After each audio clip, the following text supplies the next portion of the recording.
ॐ जननीं शारदां देवीं रामकृष्णं जगद्गुरुं पादपद्मे तयो श्रुत्वा प्रणमामि मुहुर्मुहुः. Please sit erect and comfortably. Close your eyes and try to focus on the luminous self in the space of your heart. I will chant Om. After 5 minutes again I will chant Om. Slowly open your eyes.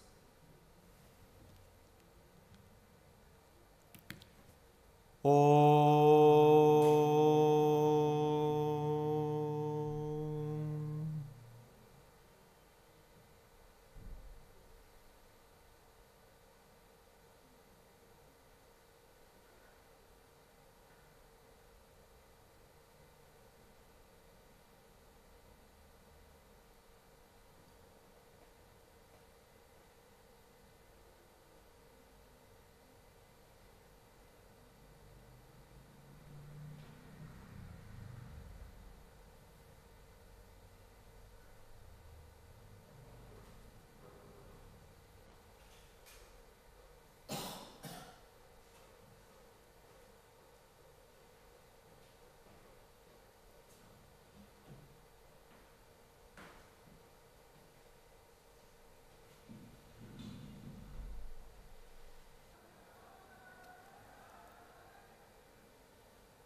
Om.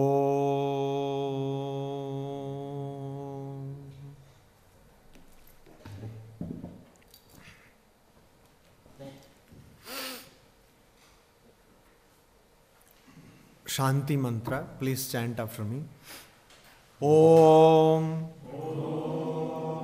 Sahana bhavatu. Sahanau bhunaktu. सह वीर्यं करवावहै तेजस्विनावधीतमस्तु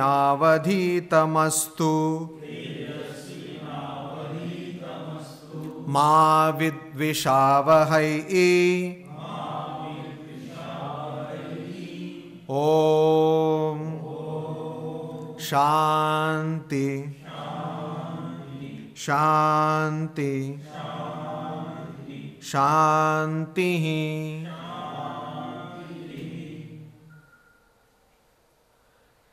We were discussing Katha Upanishad, the conversation between the Lord of Death Yama and a Brahmin boy Nachiketa, and we called this discussion Death with a Difference because there is no death for the soul.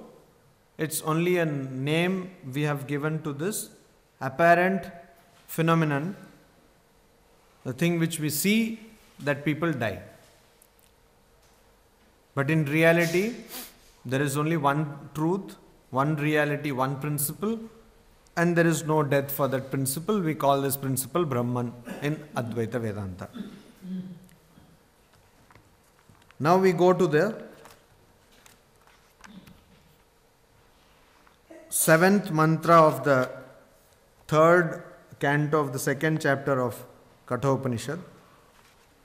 Here we see a hierarchy of the mind, the sense organs, etc., which is also found in other scriptures like the Gita. So what does the Upanishad say? The Upanishad says,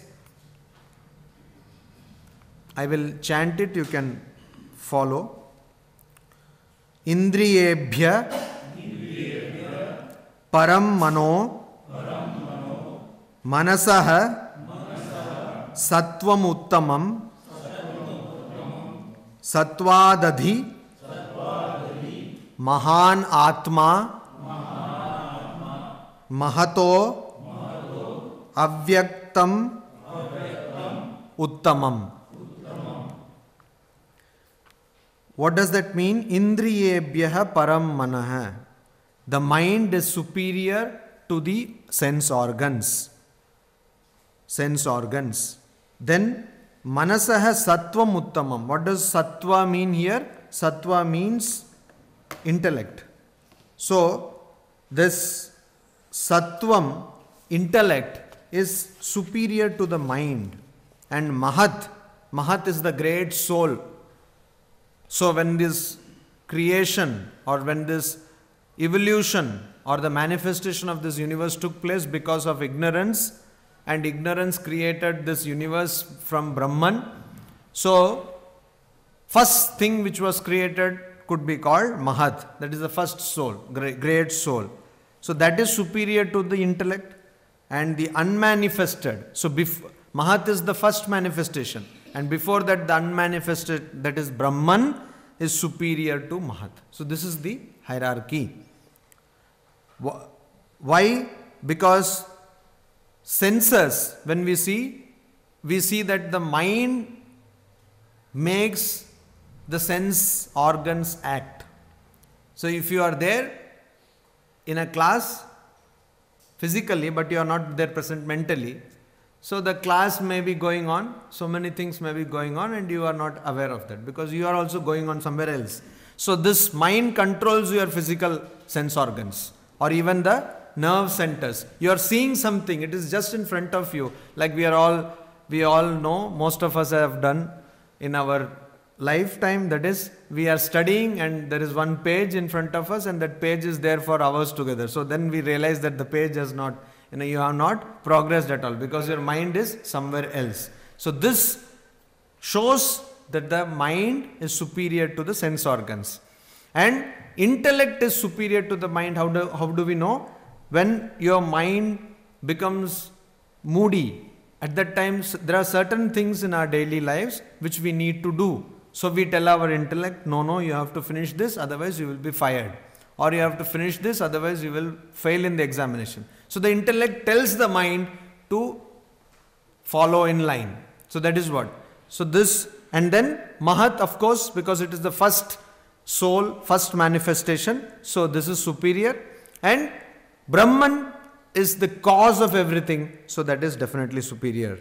Here, Sattva means intellect. Now we go to so this is the hierarchy. On a logical basis, hierarchy has been given. Then we go to the next mantra. Avyaktat tu parah purushah vyapaka alinga evacha yam nyatva muchyate jantuhu amritatvam cha gacchati. So avyaktat tu parah purushah. From that avyakta vyapaka alinga evacha purushah. What is purushah? Is Brahman. Brahman is called here as Purusha. It is the being or the Atman which is inmost being of everyone and everything. Means it is percolating, pervading, all pervading. Sarva bhuteshu hi antaratma. So it is there inside all the living beings and also the non-living. And it is avyaktat tu parah. It is higher than the avyaktat, means the unmanifest. So here, earlier we thought that Brahman is the unmanifest, but there it says no. Even before this unmanifest stage, there is Brahman. So Brahman is even before unmanifest stage. So first Brahman is there. Then because of ignorance, there is a stage which is not yet manifested. Before the manifestation of the universe, there is an interim stage. Why is this kind of stage given? This is the stage where ignorance comes in. So we don't know. Ignorance is when it began, we don't know. Anadi. But it has got a Santa, it has got an end. So when did this ignorance come? That is the unmanifest.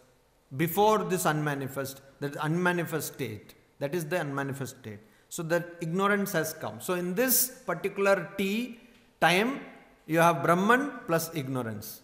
And then the next time, you have Brahman plus ignorance giving rise to the universe or Mahat, which is the first manifested being.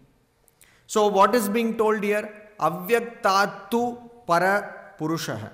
This Purusha, who is all pervasive and does not have any form, is greater than Avyakta, the unmanifest. And what is the nature of this Purusha? If you know this Purusha, yam nyatva muchyate jantuhu amritatvam cha gacchati. If you know this Purusha, if you know this being, Brahman, you call Brahman, Rama, Krishna, whatever you may. If you know this being, then muchyate, you are freed. Charpata Panjarika Stotram. It is also commonly called as Bhaja Govindam. I have been all along telling you this Punarapi Maranam, Punarapi Jananam, etc. What does this word Charpata Panjarika mean? Charpata means to fall flat on the ground. That is what the word Charpata means. Panjarika means a cage. So what has happened? You have all fallen flat in this cage of this world. In this cage of the samsara, you have all become, your perpendicularity has been converted to horizontality. So you have all become, that's all. You if we have to say in Bengali, kaat kore diyeche. So you have all been simply defeated by the impermanent world. Why? Because we have lost grip of our true reality. We have forgotten what we actually are. And we are trying to find meanings in the ephemeral world, and that is why Charpata. You all become Charpata. You have been knocked down. Complete knockout has been made. So this we have to understand. Muchyate. Kripaya pare pahi murare. So you please help me to get beyond this ocean of transmigratoriness. Again and again, I don't want to take birth and die. So please, muchyate. Much is the root which means free. Muchyate means you become free. Nobody wants to be bound. So liberation. Jantuhu. So jantu means any being. Jantu usually, some people in some languages, most of the language, jantu means creatures. But jantu here means any being. So the being is freed from bondage. And amritatvam cha gacchati. So it is a double bonanza. It is not that just you are freed from bondage, but you also become immortal. It is not that you are given promotion, but you also become head of the department. So like that, you are not only given freedom, but also you have become immortal. Why? It is not that you become immortal, you are always immortal. But because of a bout of amnesia, you had forgotten that I am immortal. So now you are thinking, how will I finish this PhD, or how many papers I will submit, or this postdoc research I will do, etc. Because you have forgotten that you are Sat Chit Ananda Brahman. That is why. So this, if you come to know this Brahman, this Avyaktat Param Purusha, which is greater than Avyakta, unmanifest, then you will again come to know your glory, and you will come to know, or you will remember that you are Amrita, you are Amara, you are immortal. Then the Upanishad says, so this, there are some shlokas or mantras in the Upanishad which you have to memorize.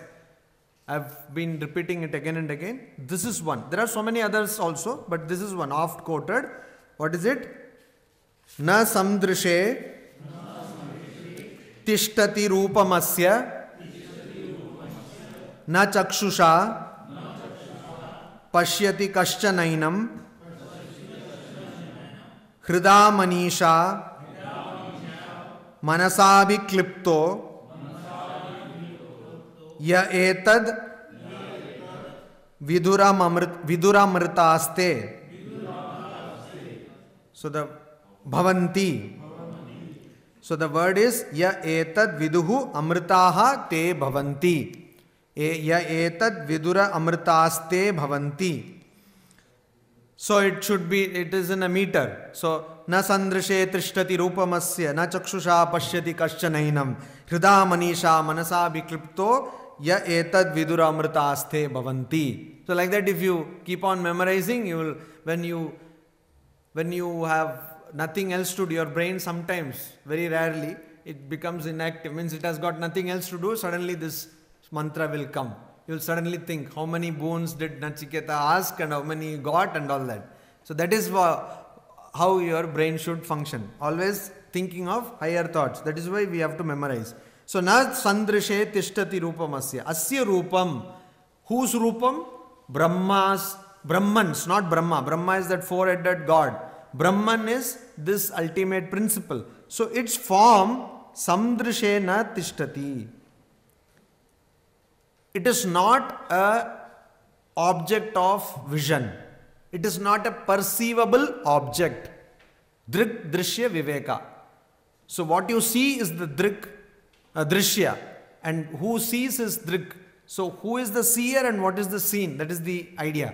So similarly here, Brahman cannot be seen as an object. You cannot objectify Brahman. Why? Because Brahman is the subject. The person who sees is Brahman. So how can it be objectified? You can never objectify. You can never objectify yourself, even in a material context. It is not possible for me to see myself unless, of course, in front of a mirror. But otherwise, I will not be able to see myself. Also, psychologically speaking, also it is difficult for us to see ourselves. What do we see? We always see others. That is why we need a person who will psychoanalyze you. Because it is difficult to see the problems of your psychological profile or personality. Other people will be able to tell better. So similarly, it is impossible to objectify yourself, Brahman. So, na sandrishe pashyati tishtati rupamasya. The form of Brahman is not something which can be seen.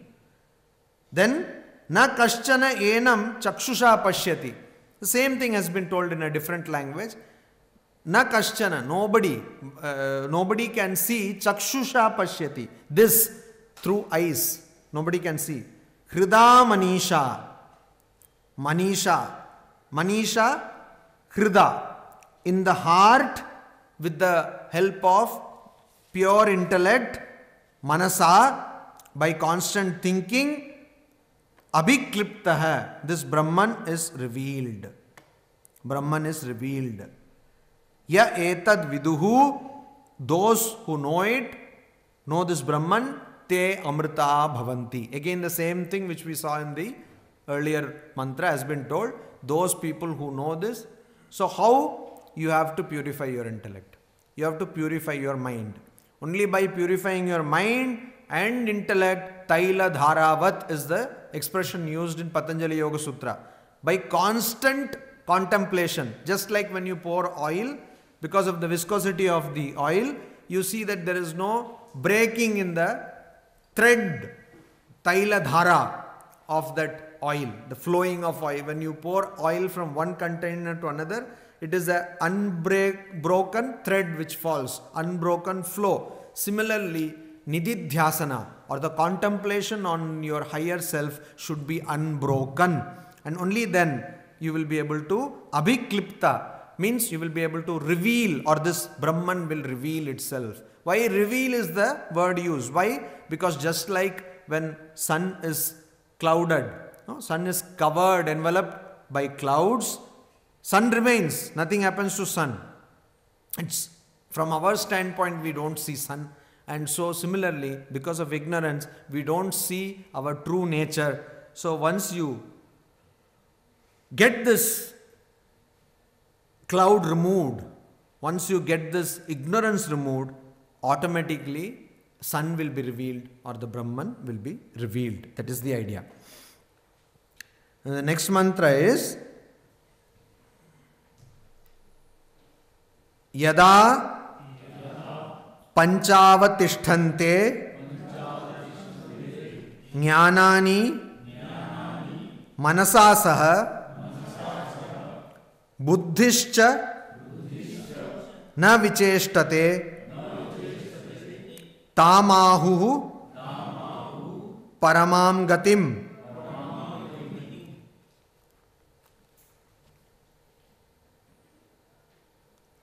So here again, this is a state of yoga which is explained here.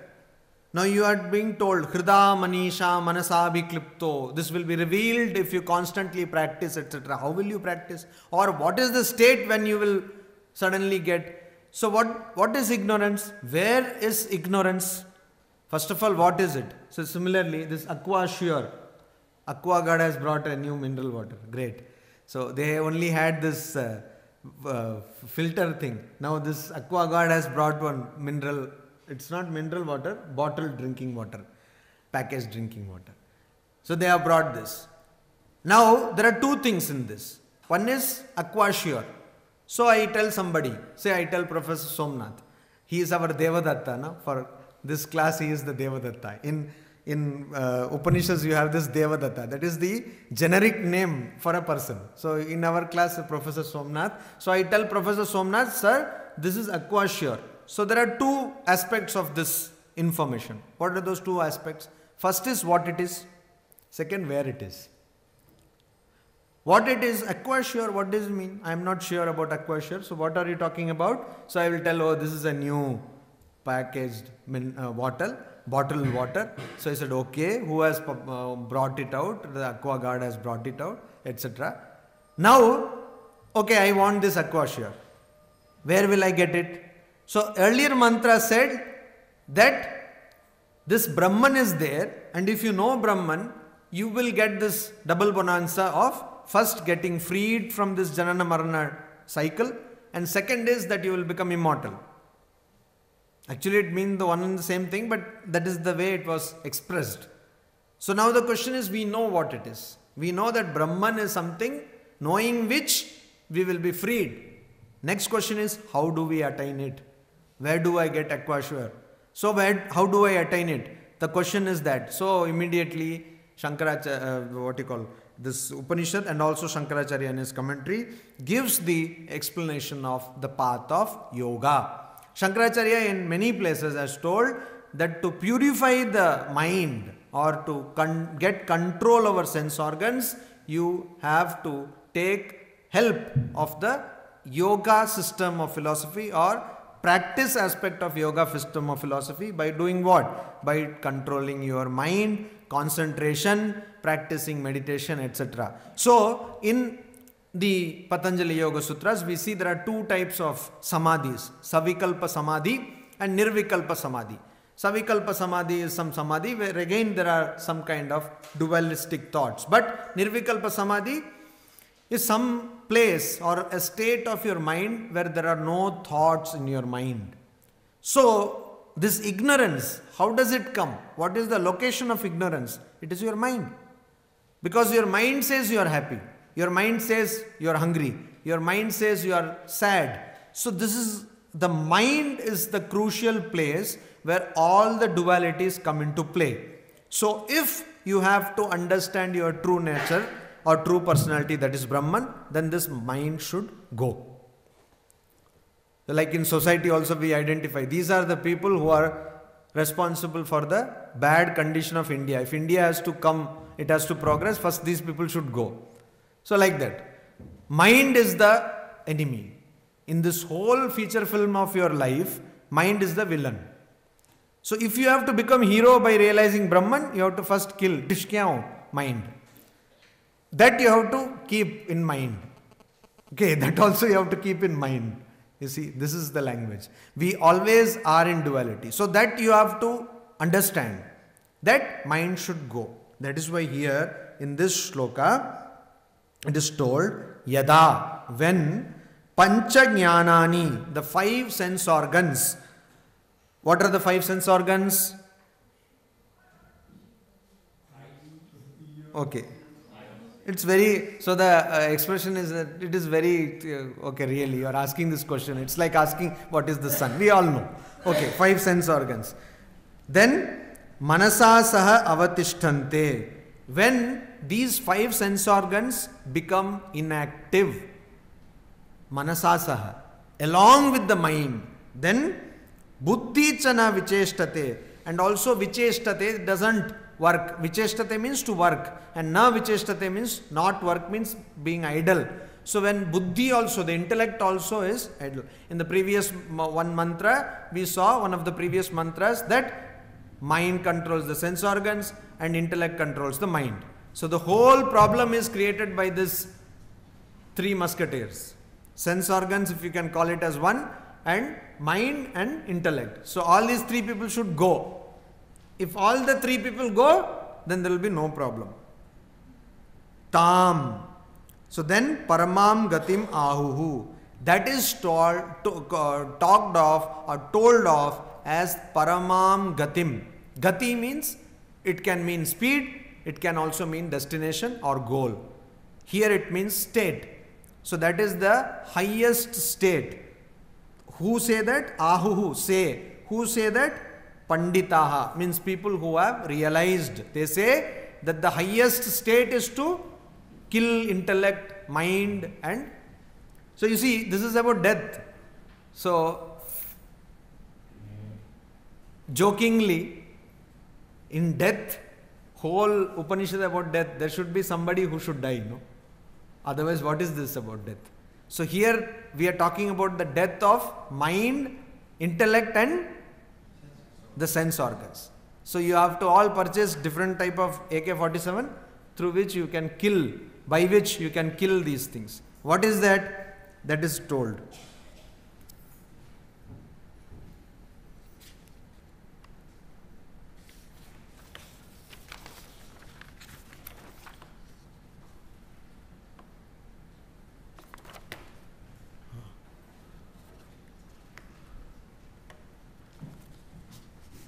Tam yogamiti manyante sthiram indriya dharanam apramattah tada bhavati yogo hi prabhavapyayau. So what is yoga? I have been telling you yoga. What is yoga? This is what is told. Tam yogamiti manyante sthiram indriya dharanam. Sthiram indriya dharanam is yoga. Sthiram indriya. Tam sthiram indriya dharanam yogam iti manyante. What is called as yoga? That is sthiram indriya dharanam. Indriya, sense organs, to keep them sthira or still or inactive or idle. That is called yoga. So very good. From now onwards, I will not take any food. Everything will be idle. Now that is not the idea. The idea is that your sense organs should not direct your mind or intellect. Sense organs should be idle, just like this mobile phone is idle. Mobile phone does not get any activity unless it is given an activity by the user of the mobile phone. Similarly, your sense organs should be idle. So it is very tricky actually, because both the opposite ends of the spectrum look alike. So you may think, I am a Brahmagyani, my sense organs are all idle, I am just using them. So it doesn't happen. Why? What is the litmus test? That a person who is established in yoga or a person who is following yoga, apramattah tada bhavati. And if a person's sense organs are all sthiram indriya dharanam, if they have been dharanam, if they have been controlled and they are idle or inactive, apramattah tada bhavati, that person will become apramatta. What does it mean? Apramatta means without error. Without pramada is the word for mistake. Apramatta. Pramatta means a person who commits pramada or a mistake. So a person will become without error. How can it be? How is it possible that a person who has controlled the sense organs will not have any error? Very simple. All the mistakes done in our life is because of selfishness. If you just analyze and see, all the mistakes you commit, anybody commits, is because of selfishness, and a person who is controlling the sense organs will be anything but selfish. A person will not be selfish. And if you are not selfish, then you will not commit any error. This is the simple. They say that a person who has realized Brahman will not commit any error. Why? Because a person who has realized Brahman has stopped seeing oneself as body-mind complex. All your errors are committed in the body-mind complex. If you don't consider yourself as the body and mind, you cannot do any mistake. So Sri Ramakrishna said that I piss on your Vedanta. To whom did he say this? To a person who was posing as a sannyasin in Dakshineshwar and was having some kind of illicit relationship with a woman. So Sri Ramakrishna went and asked him, what are you doing in Panchavati? I hear that you are doing all this kind of nonsense. Then he said, no, everything is Brahman, so this is also Brahman. Then he said, I piss on your Vedanta. Because this is logically flawed. A person who has realized Brahman will not consider him as the body or the mind. And all enjoyments are Dvitiyatvai bhayam bhavati Brihadaranyaka Upanishad. All the passion, all emotions are at the level of duality. And a person who has realized Brahman or Advaita will never have this confusion. So that is why it is told, Apramattah tada bhavati. So that person, when yada, in the previous mantra there was yada, when panchajnanani etc. manasa saha avatishtante tada apramatta bhavati. Then, when that happens, then this person will become a person who does not commit any mistake. And that is called yoga. So just going on doing some kind of disco dance actions will not become yoga. That is Hatha Yoga. What is Hatha Yoga? It is physical yoga. But true yoga is what? When you can control, not control. Indriyanam sthiram dharanam. Means when you can still your sense organs. When you can stop the activity of your sense organs. It can actually be done.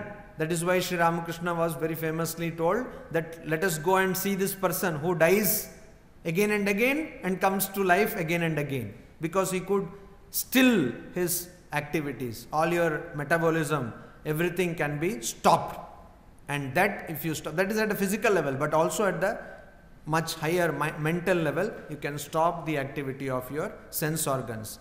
And how wonderful that will be. Because most of our misery, or rather all our misery, is because of our sense organs. Udara nimittam bahukrita vesham. So you always want to, you always look forwards to that day when you can tell your boss a piece of your mind, you can give. But you are not able to. Why? Because you will lose your job. So udara nimittam bahukrita vesham. You say, yes sir, yes sir, yes sir, okay sir. So there is a saying in some part of India that if a boss says that there is a white crow which is flying upside down, you will say yes, yes, yes, yes, yes. It is flying upside. No, if the boss says, see the white crow is flying, then you will say yes sir, sir, it is also flying upside down. So adding more masala to already very spicy biryani kind of thing. So this is what. So why? Because udara nimittam bahukrita vesham. You are not able to tell what you want to tell, because if you do that, RKM factor comes into play. Roti, kapda and makan. RKM. So you will lose all this roti, kapda and makan. So that is why true yoga is stilling the sense organs. Then, what does the Upanishad say? How to attain this? How to attain this? Naiva vacha, na manasa, praptum shakyah, na chakshusha, astiti, bhruvatah, Bruvataha Anyatra Katham Tad Upalabhyate. So again the same aquasure. See, now you know what it is, where it is. The third question will be how to get it. How to get it. I know that Brahman is the thing, and I also know that it is there already. Only ignorance is preventing it. But the third question is, very important question is, how will I realize or how will I remove the ignorance which is preventing the revelation of Brahman? So, negatively the Upanishad says that what will not help you. So, in Aquasure thing, I will say that yes, there is CCD in Kharagpur, but in CCD you will not get Aquasure. So, please don't go to CCD or Heritage, you don't go there, or that other Dukan also you don't go there also, it will not be available. So, probably in tech market you may get, you can try. So, like that the Upanishad is saying, Naiva vacha na manasa praptum shakya hai. It is not possible to, shakya hai, not possible to attain it, vacha praptum, by talking or by words. But what do we think? Talk, talk, talk, talk, talk. 20,000 tons of talks. 1 ounce of practice is better than 20,000 tons of talk, Swami Vivekananda. I don't know why 20,000, why only 20, why only ton. We don't know. Those intricate details we don't understand. But anyway, that is the way of telling. 1 ounce of practice is better than 20,000 tons of talk, frothy talk. Only talk, talk. So Ranganathanandaji in one of his lectures, he says, you go to India, you see in India, everybody is talking. You go to a BD wala, they will talk. You just go to some bus stand and sit there, suddenly they will come. Or in very famous Mera Bharat Mahan Indian Railways, you just go there, immediately they will understand all your private personal details. You will also tell, you will also ask that person. Then both will be thinking, as my daughter has not been married, etc. Such a great problem, no? Daughters not getting married. That is a big problem now in India. So, you see, Swamiji says, why you are bent upon getting daughters married, get them some education.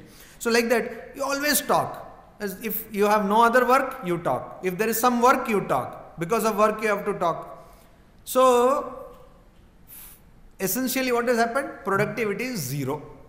That is what has happened. You go in bus, you see people are talking. And nowadays everyone has got this wonderful equipment. And everyone is talking, and so loudly they talk, they don't need that equipment. Anyway, it will reach it, the person to whom they want to communicate. So see, talk and talk and talk. Yogaha prathama dwaraha vak nirodha. Shankaracharya says in Vivek Chudamani that the first door of yoga is vak nirodha, is the control or the cessation of speech. Because there is no need to talk. What happened to Jadabharata? So he understood that he committed a mistake. He was thinking about the deer and he became a deer and born. And he lamented the whole life that I did a mistake. So when he was reborn, he did not talk. Because waste. There is no use in talking. If you know the truth, what is the use in talking? If you know where you can get pizza and what pizza you want, then just PhD. That's all. And they will give you the home delivery. You don't need to talk. Only that phone you need to talk. That's all. So, similarly, Hasta Malaka. How many of you know about Hasta Malaka? Hasta means hand. But Hasta Malaka is the name of a person. He was a disciple of Shankaracharya. Hasta Malaka, that name was given by Shankaracharya to him. Hasta means hand. And Amalaki is Myrobalan. What kind of name is that? Anyway. Amlaki, fruit, amla. So that fruit, if you keep in your hand, it is hasta amalakavat. So the knowledge of Brahman to this person was like a fruit of Myrobalan in the palm, hasta amalakavat. So very much in the hands, nothing something which is, people generally think spirituality is something very vague. So no, not vague. Do you know this joke about vague? So there is one Swami, senior Swami and one junior Swami. So conversation is going on. So the senior Swamis is telling that nowadays people, they don't have any conception. They are also vegu. Everything is so vegu. So the junior Swami said that, Maharaj, that pronunciation is not vegu, it is vague. He said, yeah. Actually, what has happened, no? I knew the pronunciation, but it was slip of tongue. So he said, Maharaj, it is not slip of tongue, it is slip of tongue. He said, do not argue. So like that, things become vague, So, talk. What was I telling then? Hastamalaka. So this Hastamalaka, generally we think that spirituality is vague. That is how this vague came. So spirituality is vague. But no, for this person it is very much within the grasp. And that is why Shankaracharya, till he met Shankaracharya, he did not talk. And people were totally confused whether this person was a dumb and all that. And Shankaracharya asked him some questions and he gave the answer. And then it was understood that he was not dumb, but he was illumined. So there is a beautiful piece of text which is called Hastamalakiyam. So the questions are asked and he is giving the answer. So he first opened his mouth and talked only to Shankaracharya, who went to that place and met him. Now, so words cannot give us any knowledge. Naisha tarkena matirapaneya, Kathopanishad only. And similar another this thing. Nayam atma pravachena na labhya. Then na medaya na bahuna shrutena. Keep on listening all your MP3. Some people have this wonderful idea that I listen all the MP3 lectures, I will suddenly get Brahmagana. Nothing will happen, don't worry. So, bahuna shrutena, too much of study or as much of study you do, you will not get this. This knowledge is not like an empirical knowledge. If you want to understand neurology, get a textbook, read it, finish. If you want to understand cosmology, go to Professor Somnath, finish. But this is not like that. If you want to understand Brahman or get the knowledge of Brahman, you will have to stop the life of the sense organs, intellect and mind. You will have to do sadhana. Sadhana means siddha. You will have to become siddha. For becoming siddha, the process to become siddha, established or perfect, is called sadhana. And you will have to do it through tapas. What is tapas? Tapa means heat. Tapa means heat. Tapa is heat. Tapasya we say. What does it mean? Anything which produces heat. Why should anything produce heat? We know ordinarily friction of two surfaces produces heat. So whenever you struggle with something or you clash with something, that will produce heat. What are you clashing with? This is a clash between your intellect and the sense organs. Your sense organs want to do something and you don't allow them. So heat is tapasya. By that you control. Slowly you do it over a period of abhyasena to vairagyan. So by dispassion and also by discernment, viveka, and by constant practice. You go on doing, and then you attain a state when your mind is under control. So this you cannot attain. Also manasa, and it is not conceivable by mind, because mind itself is in dualistic realm. Mind itself is a product of your ignorance. So how can that understand about Brahman? It cannot. And it is not visible to the eyes also. It is not that you can just see it and talk about it or understand that. It is not possible. But people say asti iti bruvataha. People say that it is there. Across religions, people say. We call it Brahman. Some people will call it Krishna. Some people will call it Rama. Some people will call it Jehovah. Whatever they call. Some ultimate principle is there. Everybody is unanimous about it. Anyatra katham tat upalabhyate. So, how can it be seen? The question is, how can it be seen? People are saying that it exists, but I don't want that kind of knowledge. I don't want a knowledge of the phenomenon. I want the knowledge of the noumenon. I don't want the knowledge of the apparent. I want the knowledge of the reality. I don't want the knowledge of the seen. I want the knowledge of the seer. So, a person is saying that asti iti. See, original question of Nachiketa was asti iti chaike, nayam asti iti chaike. Some people say it exists, some people say it doesn't exist. So, some person is saying that it exists. I don't want that person, because that is also dualistic wisdom. I want to know that of which that person is telling it exists. A person says Delhi is there, you can go. I don't want that information. I want to go to Delhi. See, this is the difference. I want to see that city about which that person is telling, because everyone has got their own bias. So a person is telling Delhi is there, it is a very bad city. You go and you find it is a wonderful city, or vice versa. So I want to have the original experience. That is what katham. Anyatra katham tat upalabhyate. Anyatra means apart from that. Apart from whom? The person who is telling that it exists. A person says Brahman is there. Anyatra, apart from that person. In this class, somebody is telling you that Brahman is there because Kathopanishad says so. So, apart from the person who is telling Brahman is there, katham tat upalabhyate. How can I understand that or achieve that knowledge? I don't want to listen it from this person so many weeks bothering our heads. I want to myself attain that knowledge. That is the question which is asked. But it cannot be attained through words, it cannot be attained through mind, it cannot be attained through the eyes. Eyes here is only a symbolic this thing for all the sense organs. Eyes, chakshusha means not only eyes, but ears, etc. Neither of the sense organs. But it is there. How do I know? Because many people are saying that it is there based on their own realization. So if it is there, I don't want the person. It is not like Krishna said, Brahman is there, so I will worship Krishna. What is the use? I am as foolish as ever. I should know that which Krishna said exists. I should get the same joy which Krishna got. That is the idea here.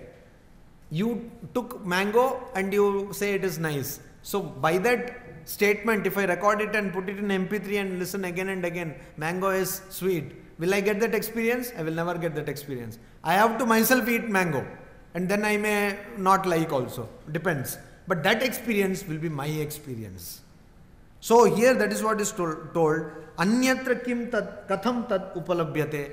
Apart from the person who is telling. Person does not mean only the teacher. Scriptures. I don't want to read Kathopanishad. I want to get that experience of which Kathopanishad is talking. So you have this Lonely Planet. It's a guide for going across places. So you have a Lonely Planet and you have probably memorized the whole contents. What is the use? Unless you go to Paris, there is no use. So Paris, Lonely Planet you have got and you have memorized everything. It is not equivalent to going to Paris. That is the idea.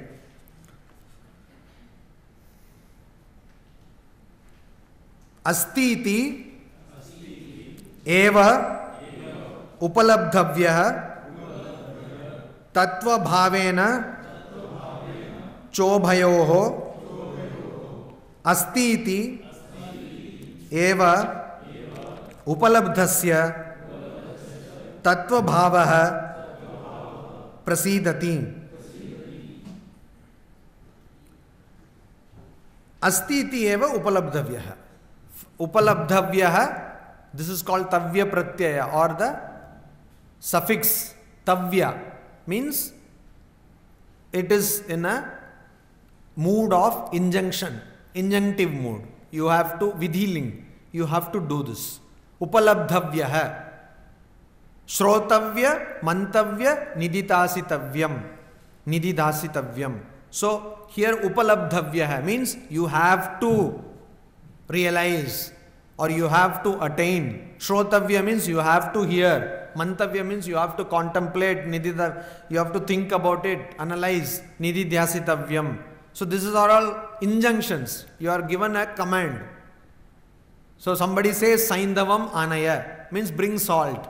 Anaya, bring it. It is not a request, it is a command given to you that you bring.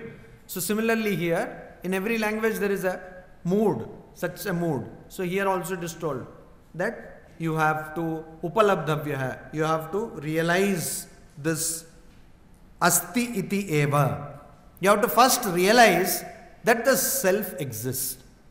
Asti atmanan. Atman or Brahman exists. This first you have to realize. So whenever we do any work, we start from a working hypothesis. Not only in experiments or thought experiments, but also in day-to-day activities, we have a working hypothesis, only we are not aware of. For example, when you go to the kitchen and you light your gas stove, before that already you have made two hypotheses. What are they? That your lighter is working properly and your gas stove is working properly. So every day morning you don't go and do a routine check of your gas stove. No, you don't do. Probably if you were launching a rocket, you would do that. But gas stove lighting you don't do, or you don't always check whether the lighter is working. You first open the gas and then you click. That is the first time you are clicking the. So already you have come to a hypothesis that the lighter is working properly and the gas stove is working properly. So in our day-to-day activities, we always have some basic workable hypothesis. We have some basic assumptions. So when you are wanting to come to this hall, you are already assuming that yes, you will be able to walk. So you don't every time go to the doctor and say, is my orthopedically, am I all right? Can I walk? And then ensure that and then come. No, you already have a hypothesis that yes, I will be able to walk. I will be able to do these things. Similarly, you should need this basic assumption or hypothesis that the self exists. If you question that very hypothesis, you cannot proceed further. If I have to go to Delhi, I should have this hypothesis, though I have not seen Delhi. So I become overly scientific.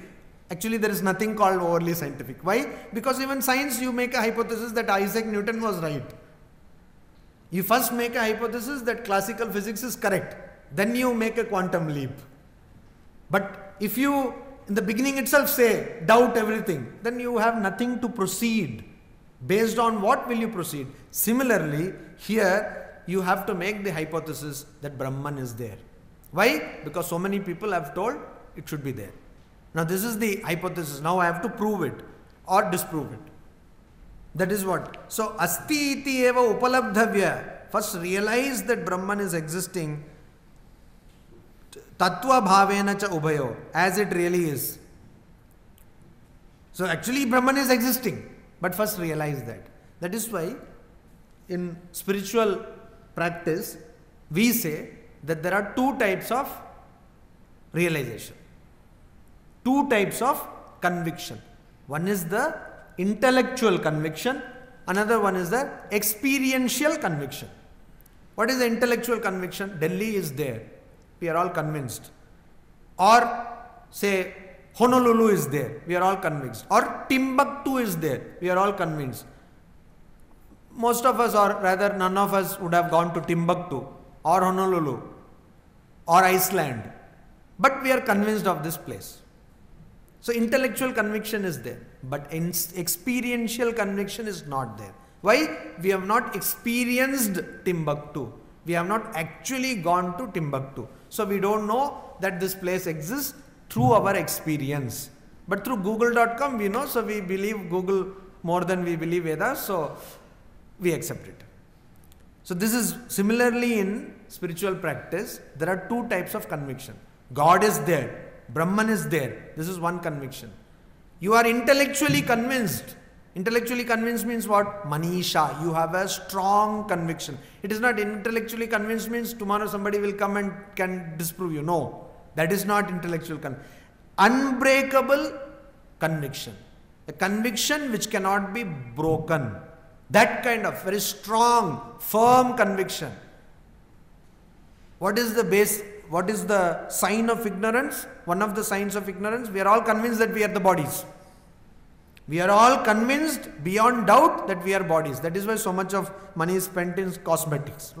And it is unisex, means cosmetics are purchased by men and women alike. So, because we are convinced that we are the body. So similarly, we have to convince ourselves that self exists, or God exists, or Brahman exists. And then the Upanishad says, Tattva bhavena cha ubhayo. Means we have to convince, actually it exists, so you also convince yourself that it exists. Like Timbuktu is there, but intellectually get convinced that Timbuktu is there.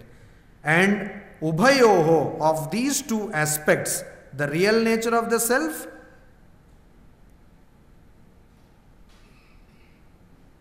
now you know that Delhi is there, and then you go to Delhi. So going Delhi, actually, as we say, is the last nail on the coffin. By going to Delhi, you are totally convinced that Delhi is there. Now it is impossible for anyone to make you believe otherwise. Similarly, first get convinced that the Atman is there, then by realizing it, you will get truly astiti eva upalabdasya tattva bhavaha prasidati. Once you actually understand that it is there, then you will be favorably disposed. Means you will be, then it is actually kind of figurative. You will be ready for self-revelation, because by understanding that it is there, you already got realization. But still, that is what the Upanishad says. What does that mean in practice? This is the question. What does it mean in practice? So you see, in practice, there are so many things we do, knowingly and unknowingly, which strengthen the wrong conviction that Brahman is not there, or the wrong conviction that we are the body-mind complex. What are the practices? Take bath, okay. Hygiene requires that. Take bath, okay.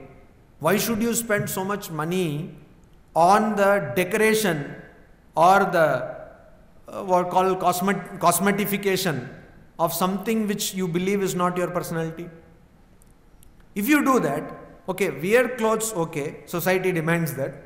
But why should you spend stinkingly stupid amounts of money to create small boutiques in your houses? Not necessary. So these are practices which instill or strengthen the idea that you are the body. Eat, okay, because your metabolic activity requires it. Why do you stuff your system with unwanted food and then go to doctor and pay again unwanted, and then again get some problem in the liver, because most of the or all the drugs are what? They will create allergy to the liver. So why do you do that? This is what most of our, you read books, okay, but why should you read nonsense which will agitate your mind? Talk necessary, but why should you talk in a way which will agitate not only yourself but also the other person who is listening? So you see, these things, these small things strengthen the belief that you are body and the mind. And why do you do that? Because it comes from the belief that you are body and the mind. It's a very vicious cycle. You believe you are the body and the mind and keep on doing things which will strengthen the conviction that you are body and the mind. And that is why here it is told that first get yourself convinced that Brahman is there, or in other words, you are not the body, mind, intellect, prana, etc. And that is why people who say that there is no Brahman, people who say that there is no God, such people's company should be avoided. What does that mean? So we are all scientists, most of the scientists, or at least they don't believe in God shot nonsense. So what do you even talk here, coming here and you are saying that we should avoid The meaning is, in our context, it means whether they believe in God and all not, it's something, it is their personal thing. Do not mix with people who are overly hedonistic. That is the word, hedonism. What does it mean? It means that this is the be all and end all of this universe. Rinam kritva dhritam pibet. Bhasmi bhutasya dehasya punaragamanam kutah. Charvaka. So there are many modern charvakas. Charu means beautiful, vak means word, and speech. So people who had beautiful speech. What? That yavad jivet sukham jivet. As long as you live life king size. Okay. Why? Rinam kritva ghritam pivet. Have MasterCard, American Express, whatever card you want. Also a visiting card, very important. And ghritam pivet. Eat, enjoy, make merry. Why? Basmi bhutasya dehasya punaragamanam kuta. We see in electrical crematorium or otherwise that this body is made into ashes. Of course, if somebody is not Hindu, some other religions, it is not made into ashes, but whatever the idea you are getting, that the body is decomposed. If the body is decomposed, then how will it again come back? So what is all this nonsense about punaragamanam or this jananam, maranam, etc.? Nothing, no janana, marana, forget about all these things.